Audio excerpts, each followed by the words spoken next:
approved recording. Okay, very good. I'll step away. Somebody said my name, and I'm just stepped up. Somebody's asking me to speak. Well, I think many of you know Bob because he has joined the City Club and left. But he's too. The reason is apparently he's just too busy. Well, right. I think he's a well-known local environmentalist. I think probably the proudest thing, apart from the rail trail, is he rescued Mallory Bog near his home and wrote a book about that. And it's a beautiful place where you can go on some trails. But for the last few years, geez, must be 6 or 7 years, isn't it, Bob? He's been 7. Yep, I thought so. 6.5. 6.5. 6.5. But who's counting? He's headed up the effort to convert the old railway bed that actually runs from East Ithaca through to Dryden into a usable rail trail, and gone through various trials and tribulations, but also spearheaded raising a lot of money for it. And so it's not quite complete, sections are. So I thought it would be interesting if Bob gave us an update on the state of the Dryden Rail Trail. So Bob, it's all yours.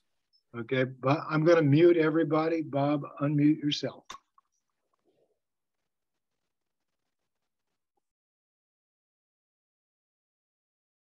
Okay, I think I'm unmuted. Can you hear me?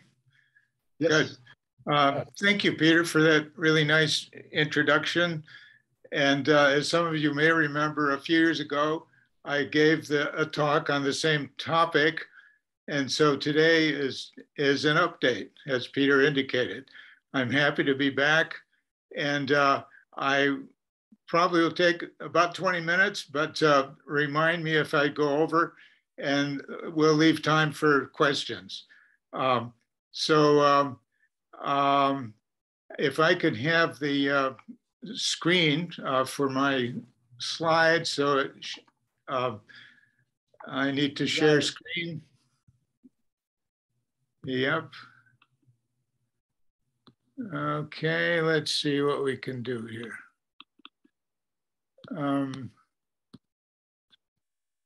Hang on just a minute.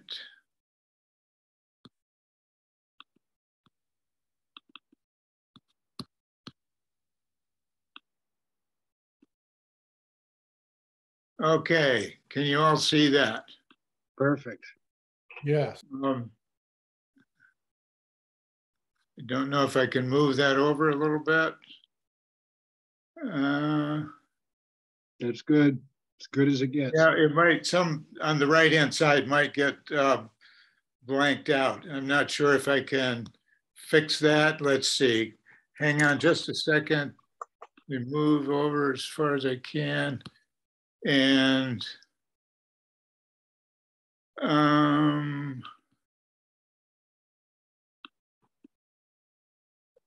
come on here. Bob, it was central as you had it, and individuals have to move their gallery of rogues to the right. Okay, thanks, Peter. This should work. So I have 20 or so slides, and I'm just going to kind of zoom through. This is our welcome sign. You've probably seen it if you've been along the trail or passing by on the roads. We have something like 18 road crossings, or will have when we complete the trail. And on each side of the road, as you enter the trail, there's a welcome sign like this, or will be. And I wanted to start out by a little bit of quick review, some of which you heard before. In 2014, the Tompkins County Priority Trails Strategy Group, Trails Network, produced this trail strategy, which became part of the Tompkins County Long Range Transportation Plan. This is in 2014. And if you can see my pointer, if I can make it work, there we go. radiating out from Ithaca, there were a bunch of trails in the works. In the Ithaca, the Cayuga Waterfront Trail, going up the west side of the lake to Gannick Falls State Park was the Black Diamond Trail. This South Hill Recreation Way heading out southeast, and the Dryden Rail Trail heading to the east here. And so some of these trails are completed now, like the Cayuga Waterfront Trail is wonderful, and the Black Diamond Trail. Others are still in the works. Here's the Dryden Rail Trail, our current map. And let me just mention that the current project starts where we're raising money for the current project, starts in the village of Dryden on Main Street, goes to Freeville, turns in Freeville and goes through Etna, through Varna, to Game Farm Road, where it joins with the East Ithaca Recreation Way. Altogether with the Jim Shug section of the Dryden Rail Trail, which has been open for several decades, goes 4 miles south of Dryden, past Dryden Lake to the edge of Cortland County near Hartford. So altogether, the Dryden Rail Trail, when complete, will be 14.4 miles continuous. Sections that are open in our current project are Freeville to Dryden section. That's about 3.25 miles, 3.5 maybe.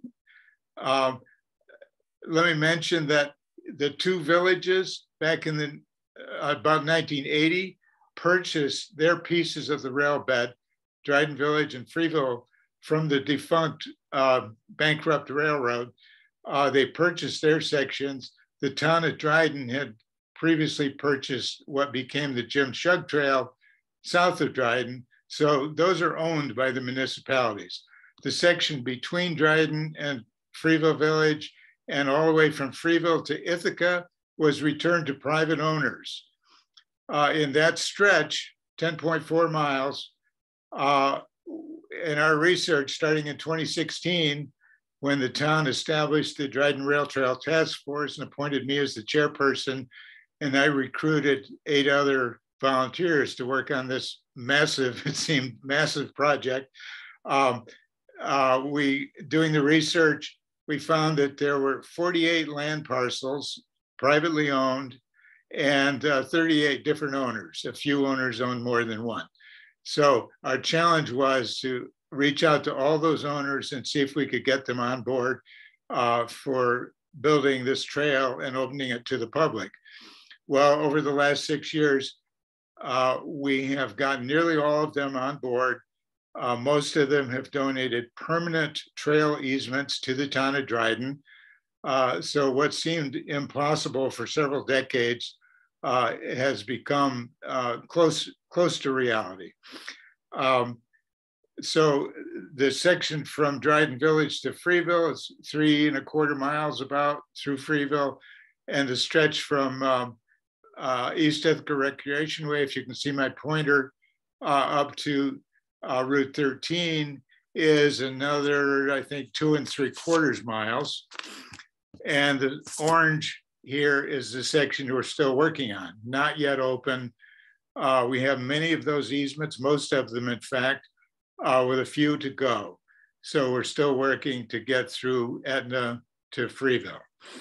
Now, today, I just want to focus on 2 of the developments, important developments since I last talked to this group. The first of those is the section through the New York State Department of Environmental Conservation's Reynolds Game Farm, which is over here at the west end of our trail from Game Farm Road up to Stevenson Road, short section there. So I'll be talking about that. And the other thing I'll talk about today is the planned Route 13 pedestrian bridge across New York State Route 13, right there. So those 2 topics coming up next. Oh, I just want to mention that one of the hopes as rail trails develop across the country, as well as in ours in the town of Dryden, that it will spur the opening of businesses related to the trail. Of course, this Toad's 2 ice cream shop in Freeville has been open for many years, but it's very close to the trail, and trail users love to stop there and get ice cream refreshments. And a new ice cream shop at Main Street in Dryden opened up, I believe, just last year. It's popular. I didn't catch it on a busy day, but sometimes there's lots of people there getting ice cream. So it's really nice that local businesses appreciate the trail and trail users appreciate them. Okay, going back to the game farm, DEC's Reynolds Game Farm is right at the western end of our Dryden Rail Trail. Here you see the East Ithaca Recway. This is Game Farm Road there, and Stevenson Road across here. The trail in yellow goes through this section of the game farm, and that piece of trail had become totally overgrown and impassable for decades since the rails and rail ties were removed, and it really was impassable. And until last year. Now, you'll notice Cascadilla Creek, if I can make my pointer, whoops, sorry about that. Get back, here we go. I don't know why my pointer disappears sometimes. There it comes.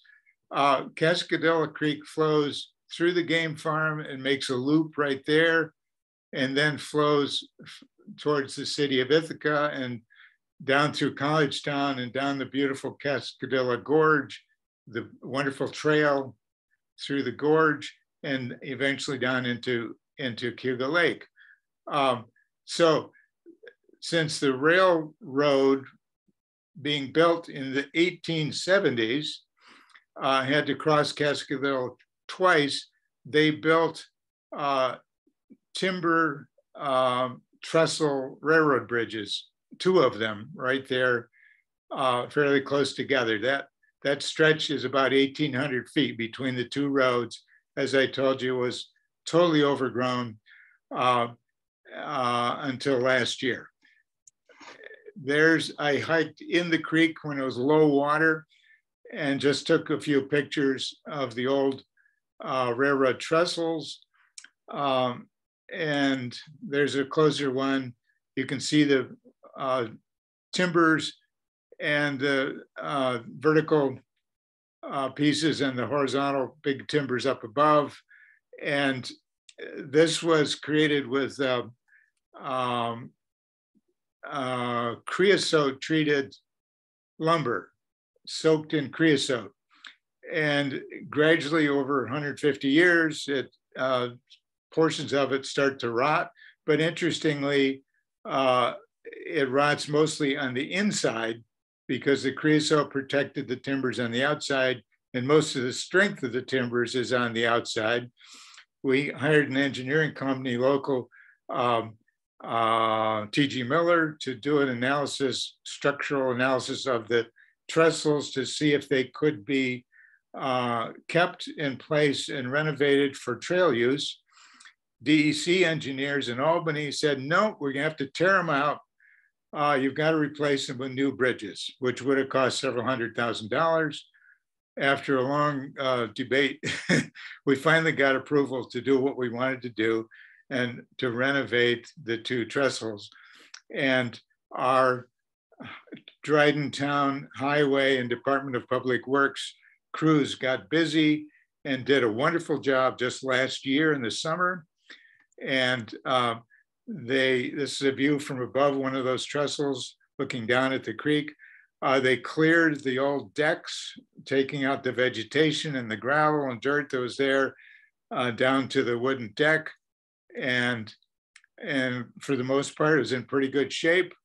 They did a lot of work. Of course, they cleared the trail all the way through that overgrown section. They took apart portions of the trestles that needed replacement, replaced it with heavy duty pressure treated lumber, and replaced parts of the deck, some of the structural stuff, and did a great job. Really were happy to be out there doing this kind of work, different from most of the work they do. And they, great teamwork effort, produced these 2 trestles that are perfect for our trail. New railings. Of course, the trains didn't need railings like this. They put down a new deck on, or surfacing on the deck, waterproof surfacing, and then gravel and fine stone dust surface on the trestles and the trail across that stretch through the game farm. So that was a big success. And we're really pleased with that, opening up that stretch. And unfortunately, the Game Farm Road is a county road. It's not unfortunate it's a county road, but it is unfortunate that County Highway has not yet given us approval to open the western end of Dryden Rail Trail at Game Farm Road. There's a bit of a safety issue, a dip and a bump in the road just to the north of the crossing where the trail crosses or will cross. For a long time, when that stretch, and even now, trail users coming either way have to go around on the roads, take a detour. They can't go through our newly opened trail because County Highway has not given us approval for installing the safety features we're ready to do, including blinking pedestrian operated lights, crosswalk striping, all the proper signs and safety features that we've done in some of the other crossings. And we're still waiting. County has promised to fix the bump and dip in the road, but not until next year. So this has been somewhat aggravating because it's unsafe right now. People are using it all the time, walking along the road. We believe it would be a whole lot safer to open the trail with all the safety features in place rather than wait when people are using it now. So that's a little frustrating, and I can tell you more about that in questions later if you want to hear. Meantime, we're directing parking for vehicles up to the Stevenson Road crossing, the next crossing up. So there's some signs directing vehicles up there and to the where the trail continues on east from there. Moving on. Route 13 pedestrian bridge. This is an aerial view, a satellite view of the trail. You can see the trail right here. Remember, this is a former rail bed. Here's Route 13, where the bridge will be, and the trail continues up through the light industrial park there, up to Pinckney Road, and then on towards Etna. Varna over here. So we have been really successful in raising money for this expensive project. We met with New York State Department of Transportation, DOT officials from the Region 3 office in Syracuse very early in our project because we knew that this road crossing, it's the busiest road in Tompkins County, Route 13, New York State Highway. We knew that that would be a big challenge for us. We met with them at the crossing back in 2016. They urged us, of course, not to have it. We could not have an at-grade crossing right across the road. That's not going to happen. No new stoplights there. So they urged us to consider either a tunnel under or a bridge over the road. And we applied for a grant to study the options. Tunnel was much more expensive, bridge was less, and we started applying for grants. You've heard some of this before. We did receive a $1.5 million grant through DOT. It's federal money, Transportation Alternatives Program. Federal money comes through New York State DOT, and we've raised additional money, $500,000 from New York State New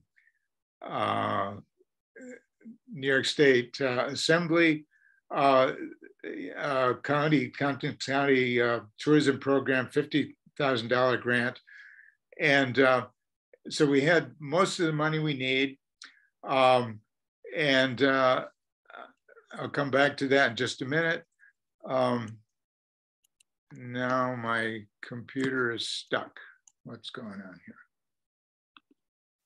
Okay, here we go. We hired engineer Erdman and Anthony from Rochester to work with us on designing the bridge. This is a conceptualization. It's not there yet, but this is approximately what it will look like. The planned construction now is scheduled for next year. So we hope that that will proceed, and at the end of next year, we hope we will have a crossing up and over Route 13. We need a 17-foot clearance from the road surface to the bottom of the bridge. So there has to be extensive ramps, gradual slope ramps on each side to get up to that height, 400 or 500 feet long on each side, earthen filled ramps.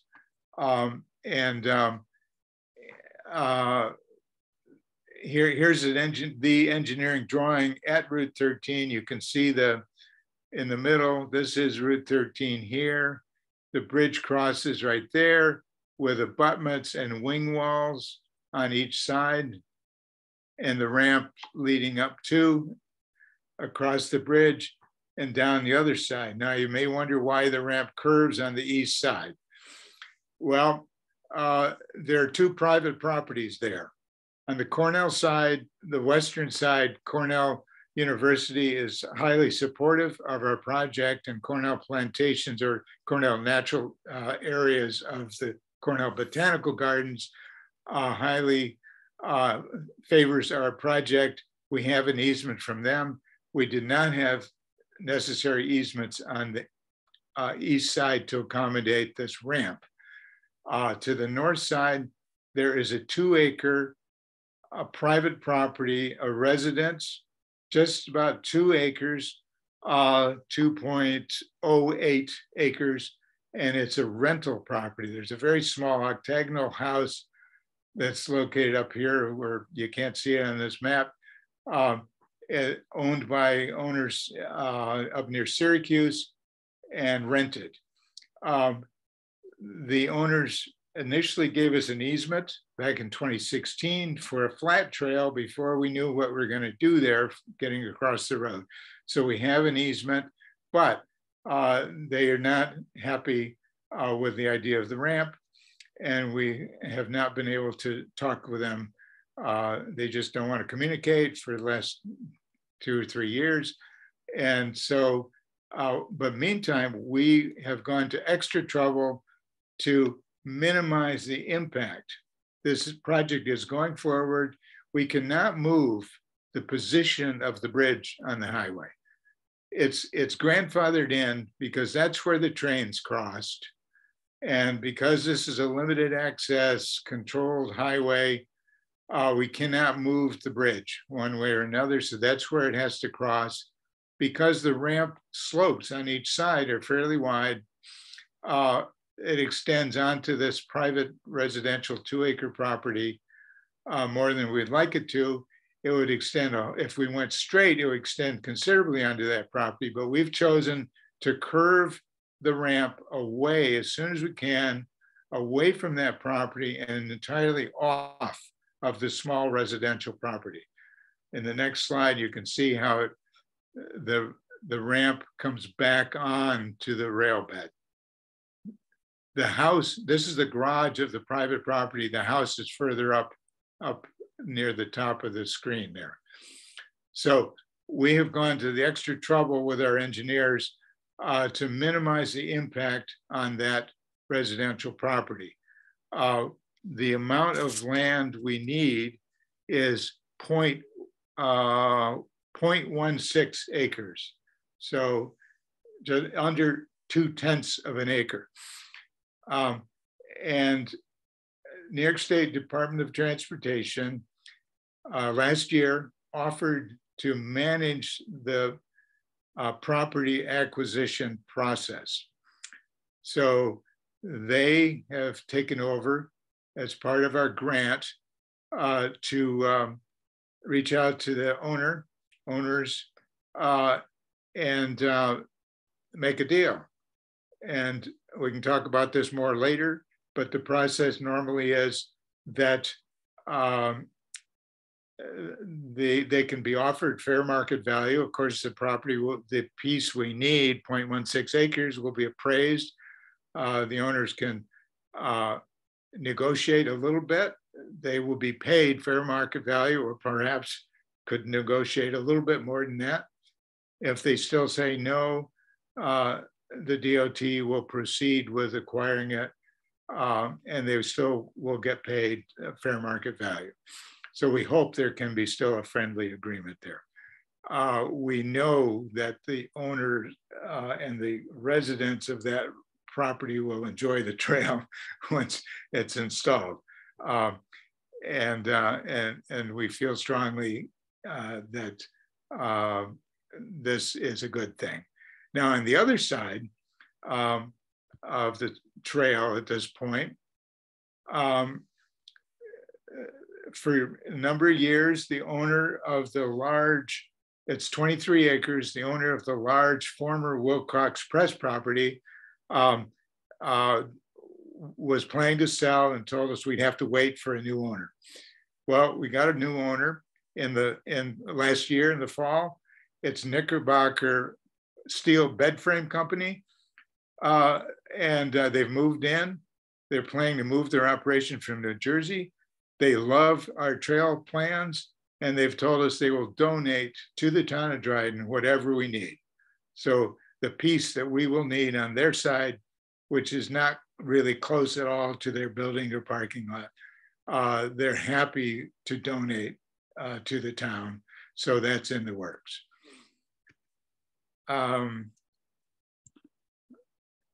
So we needed a bit more money, and we had raised over $2 million. We reached out through our town board. On the left, there is Dan Lamb, Deputy Supervisor, Town of Dryden. He has contacts with government, state and federal. He reached out to our two federal senators, US senators, and Senator Gillibrand and Senator Schumer, and they considered our project. They sent a representative to talk with us in Dryden, and they agreed to give us $700,000 federal money. And surprisingly, Senator Gillibrand in the center said she wanted to come and make the announcement herself on the Dryden Rail Trail. So I think it was on it was May 6th. May 6th of this year, she came and talked a little bit with us. On the right is Anna Kellis, our New York State Assemblywoman, who was there and spoke a little bit to us. And it was a nice occasion. And this is a picture of the group, most of the group who were with us, including all but one, I think, of our task force, 9 task force members who've been really busy, and elected officials and others. In orange on the right is our town highway superintendent, Rick Young, who's been very supportive of our work. And I think that's all that I have to say. I've lost track of time, but I'd be happy to answer any questions that you may have. So we can stop sharing screen. I guess I can do that right here. Okay. The first question I'd like to ask, Bob, is what is the progress in getting the easements through Aetna? Yeah, we are working on it. I should mention that, interestingly, in this year, the Dryden broadband project is moving forward, where the town of Dryden is installing internet broadband fiber cable that eventually will reach out in all directions to hopefully all residents of the town of Dryden. But they've chosen to make the backbone of the fiber follow the rail bed. So all the way from Monkey Run Road and Varna, all the way through Etna, Freeville to the village of Dryden. The broadband project follows the rail bed, same as our trail. And so they have opened up just in the last few months, sections of the trail that hadn't been cleared yet, had been overgrown. So that, and the fiber is in the process of being laid right now. But there are a few owners, as you know, Peter, in Etna area, Etna to Freeville, that so far have not given us agreements for the trail. And we are in touch with all those owners. We're looking for friendly agreements and not giving up, but good things take time. So so I guess the answer is just be patient. We are. A quick follow-up and then we'll go to Ed. Did the broadband have to get a right of way or did they already own it? That's a good point. Just immediately before this long stretch of rail bed was turned over to all of those 38 private owners, it was briefly owned by a former town attorney. It's interesting. I think I told you this in our last, when I was talking to this group before. The town attorney at the time, about 1982, bought it from the bankrupt railroad in his own name for, I don't know, $24,000 or something for 10.4 miles, 66 feet wide railroad property. Bought it in his own name and immediately put a town of Dryden sewer and water easement on it, a permanent easement for utilities. And then immediately turned it over to all of those private owners. He made up all these deeds, very simple deeds, turning it over to the adjacent private owners.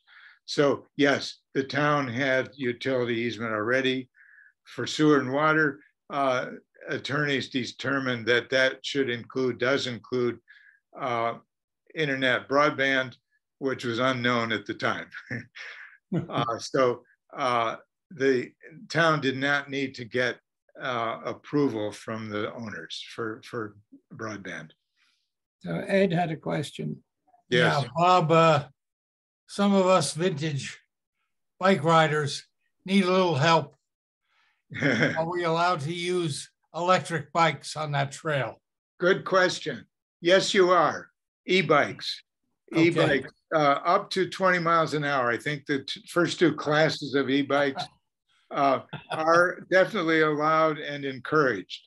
You know, trail users need to adjust to each other, horseback riders and runners and hikers and cross-country skiers in the winter and bicycles with or without electric assist.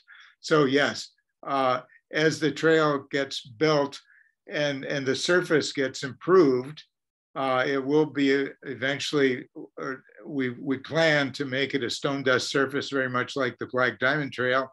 Parts of it are in good shape, other parts are still a bit rough, but e-bikes are definitely encouraged, and we believe in the future will be used much more for actually commuting, people getting to and from work and for other reasons. So that's a big part of these rail trails.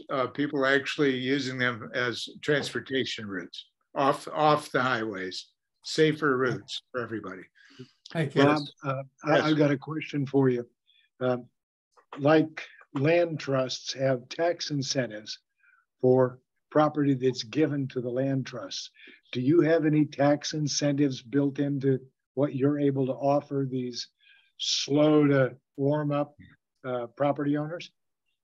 Unfortunately, the assessor, county tax assessor, determines the value of properties. And of course, it's not the town that determines the value. And when properties are donated to a land trust, a new appraisal can be obtained, and the owner can get a tax break from their income taxes based on the value of the donation. The width of the rail trail, former rail bed, is so small that the appraised value of a donation is probably minimal, probably not worth the cost of having an appraisal done even. You know, it'd be nice if the town could offer something to encourage, and you know, maybe free broadband internet for life might be a possibility. But yeah, I hope that answers your question. Not a good answer. Yes. Jim. Close enough. Yeah. Thank you. Bob, Cornell has scheduled considerable construction on Game Farm Road. How close will that be to the trail itself? It's a bit away. Most of that construction is south across Cascadilla Creek, the other side of Cascadilla Creek, near the intersection with Ellis Hollow Road. I believe that's probably what you're talking about. Yeah. So it's not really close. Okay. Yep. Thank you. Yep. All right. Okay, well, over to you, Mark. I'm sorry? Over to Kirk. Okay. Well, thank you so much, Bob. That was very informative, and you certainly are to be commended for what has to be some frustrating work at times, I would think. Well, it's satisfying at times and frustrating other times. And right. That's the nature of the project. I just want to tell everybody we have fantastic teamwork effort going on here with our task force, with our fully supportive Dryden Town Board, with county government and state government, state parks and state DOT who have given us grants. So there's a lot of support and a lot of enthusiasm, and that all helps keep us going. So, Well, thanks for your commitment. Thank you.